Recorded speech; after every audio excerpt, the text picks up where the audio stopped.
Okay, everybody. I actually checked on the actual cake. As you can see, it burned right here slightly. I'm not worried about stuff like that. And if anybody, just to put it out there, I know I've seen some negative comments on my bread maker videos. Any comments like that, keep them to yourself and I will block you. That because it's not necessary. I think one of the things I should have done, I should have moved my rack down there because it was too close, but this is actually where it's supposed to be. And if I remember right, I probably should have reduced the heat to 305. I know it says 305 now, but I think I just reduced it to 310. So that's two elements that because I'm tired, I didn't think about. But you know what?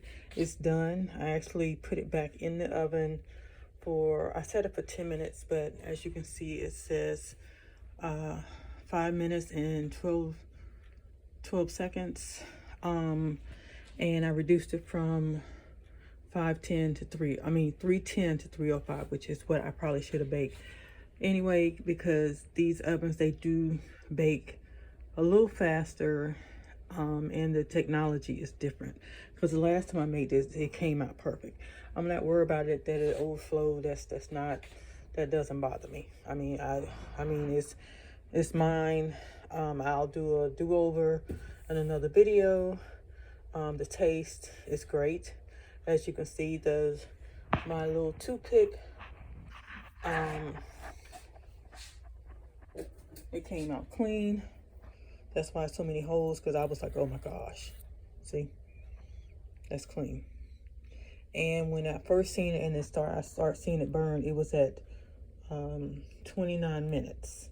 So if this cake is supposed to cook for an hour and 15 minutes on a regular oven, which this is Eric and Teresa, you need to cut it down. I guess cut down the time, maybe 25 minutes, because of the technology, especially if you have even if it says bake, because this right here, I'm not sure how they program this, but even if you program it, I took it down to 310, I think. It's still, it came out like this. So, and that's just the technology versus a conventional oven versus a air fryer convection oven. So, and because it has to be able to get up to air fryer status, it's also a slow cooker. I mean, it's different elements. So, and I wasn't really thinking because I'm tired. Like I said, I should have put it down at the bottom, like I did the last time, and it probably wouldn't have burned. But other than that, I don't care. I'm not that vain. As you can see, look at it. It's coming up. So I'm gonna let it cool. Let mama cool. Yeah, she is breaking apart. I don't care. As long as she tastes okay, I'm good. So let me stop this, let it cool.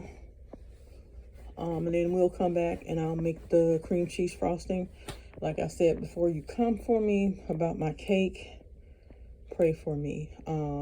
This is actually the first, my six series of videos is the first that has ever been produced on YouTube for the Bella handstand mixer.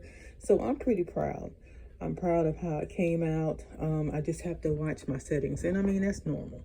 So I'll do it again one day, same way, and I got to change my measurements because as you can see, it did overflow slightly, not that much, but that's okay. At least I tried. So I'm gonna let her cool, and then I'm gonna come back and flip her, and then I will make the cream cheese frosting. I'm not sure if I'm gonna do that on camera or just like make it and then just dress it up. So, but yeah, so this is video number 7. So give me a few minutes and we will be on our way. Okay. See you later.